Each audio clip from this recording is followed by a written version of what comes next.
Hi, I'm Donna Joy Usher. I'm one half of Social Media Bomb. My partner Steph and I, we help business people develop client getting systems for their online business.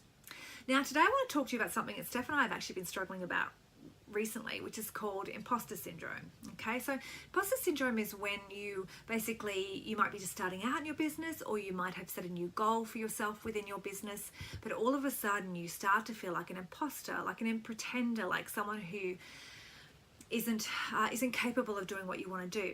And so how do you know that you're in imposter syndrome? Well, basically it's pretty easy, because you start to do some things. So you might find that you start to self-sabotage.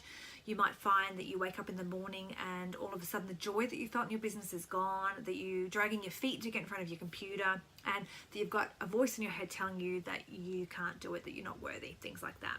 Okay, so I know that Steph and I are currently doing, because we've set ourselves a big goal, and we're also launching our beta program, and that's why we've been going through it, and we've been taking turns. So Steph will be going through it, I'll identify it, and I'll do some coaching with her, and then she'll be good for a while, and then I'll find that I'm in it and she does some coaching with me, which is one of the great things about working with somebody else, is that you can kick each other up the butt when you need it. But I have identified 5 different things that I find helps when I start to feel that way. So I want to go through them with you now in the hope that they will help you as well. So the first way to combat imposter syndrome is basically to stop looking at the big picture. Now, I'm not saying that you shouldn't have goals and you shouldn't be looking at the big picture at all. What I'm saying is, just for the moment, stop looking at the horizon and just start looking at your feet. So because what I find is that when you're in imposter syndrome, you're actually also in overwhelm. Okay, so overwhelm and imposter syndrome are like the 2 evil twins of failure. They work together, all right, to stop you from getting where you're going. So I found with overwhelm, the biggest way to combat that is just to look at my feet for a while. So if rather than thinking about the big picture of what I'm trying to create, I just think about the daily actions of what I need to do.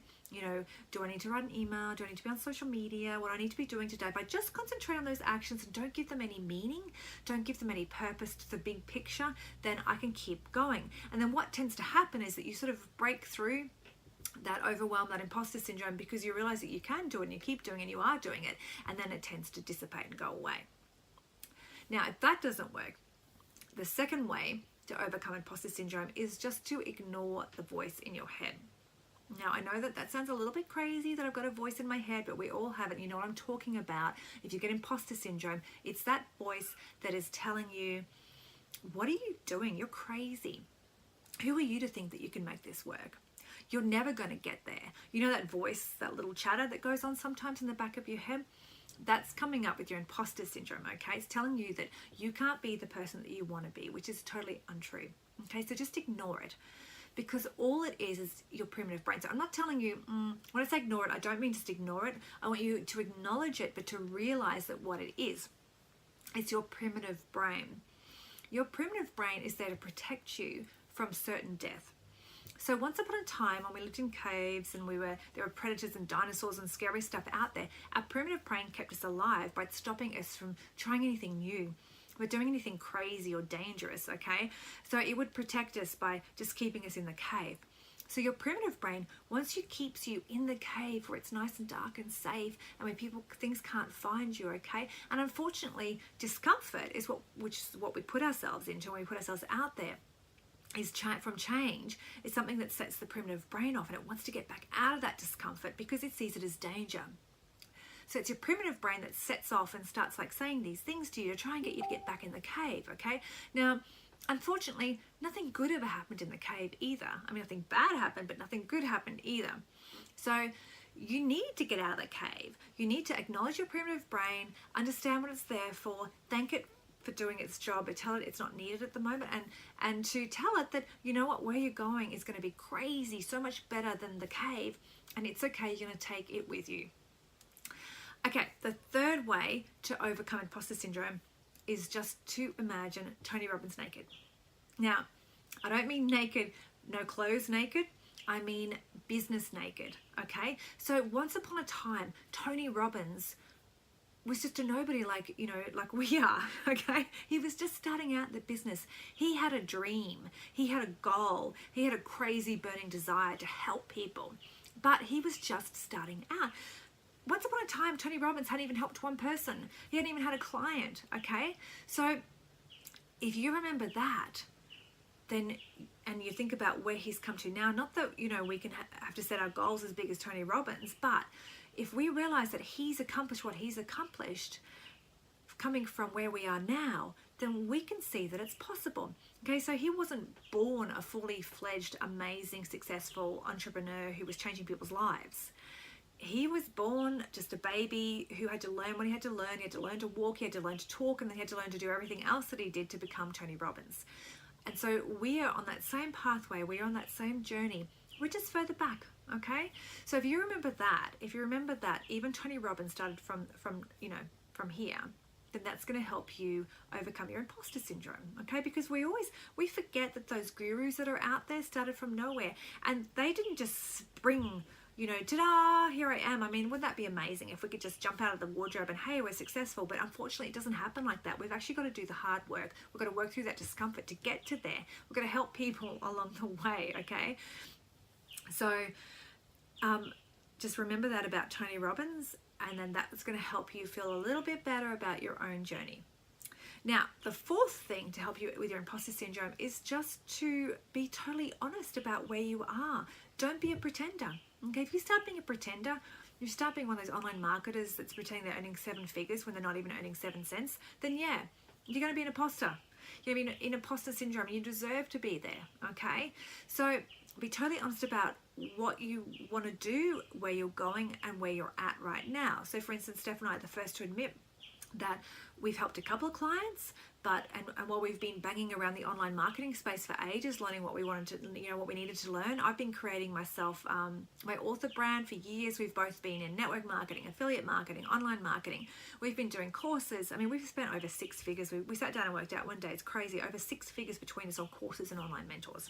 Okay, and it wasn't until we actually started spending the big bucks and actually hiring mentors that we learned what we needed to learn. And the truth is, it's actually a lot simpler than what we had making it out, because there's so many people out there teaching so many different things that it's crazy confusing. And you go and you buy that course, and you buy this course, and you buy this course, and then you can't put it all together. You don't know what's going on, and they're all making out that all you need is that one thing that they're selling, when in reality what they're doing is totally different. Okay, they're teaching that one thing, but they're got a system that they're using, which is how they've gotten to where they are now.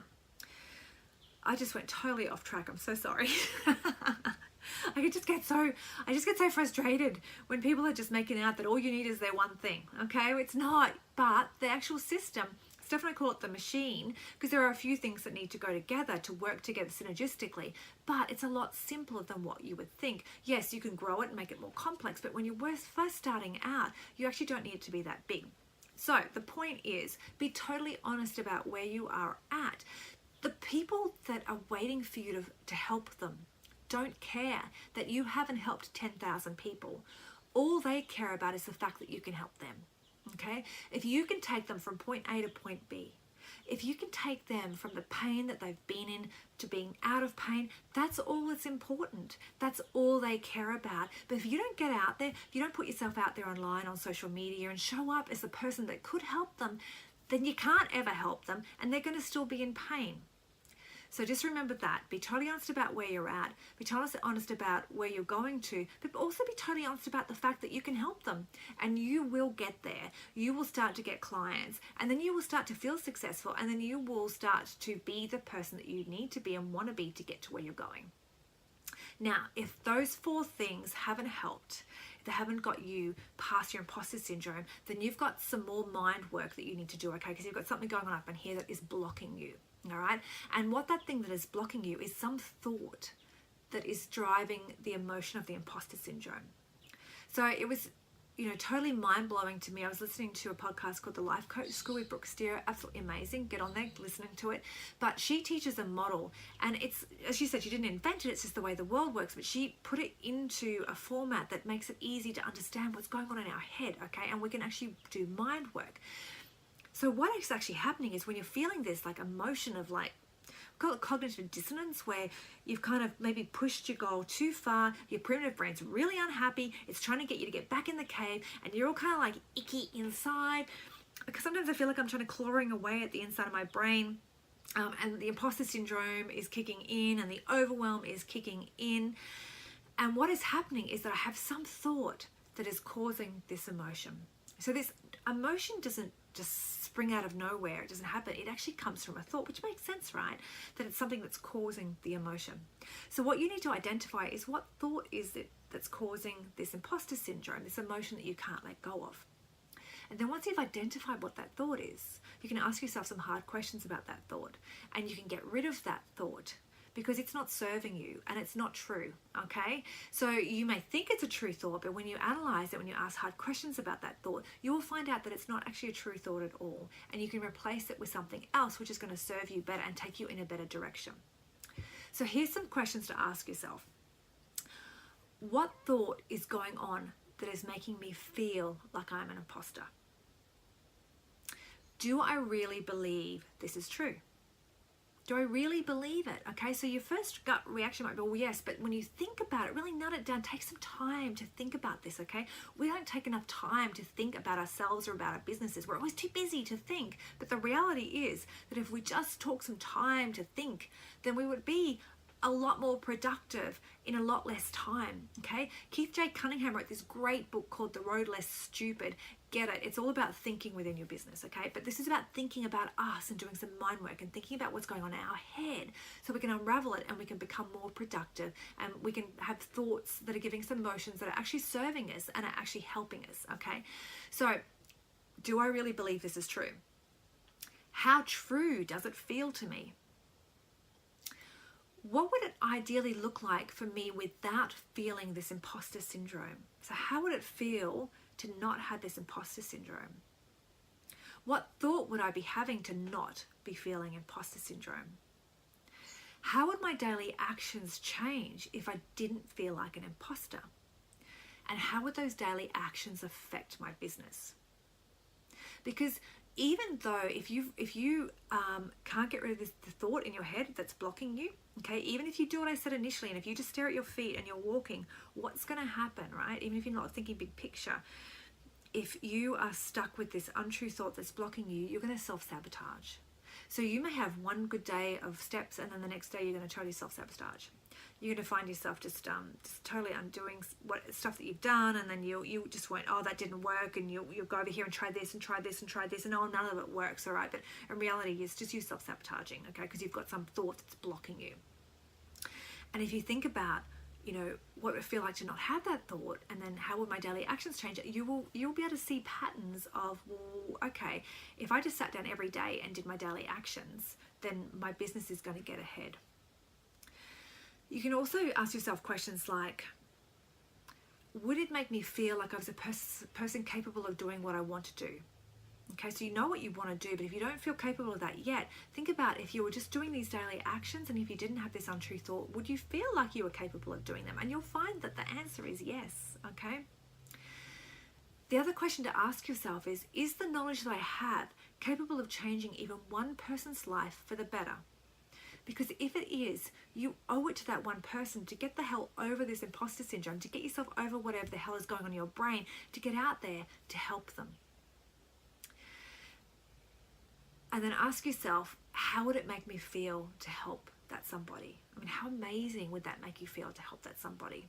Okay, that's going to feel really good inside to know that you can help somebody, to know that they're out there now looking for you, okay? They're out there waiting for you. There are people out there who need you to get over whatever is going on in your head and get the hell out the door and get on with your business, okay? All right, so I think that's it for today. Those are 5 things. Now, I want you just to realize too that imposter syndrome isn't something that's going to happen to you just once.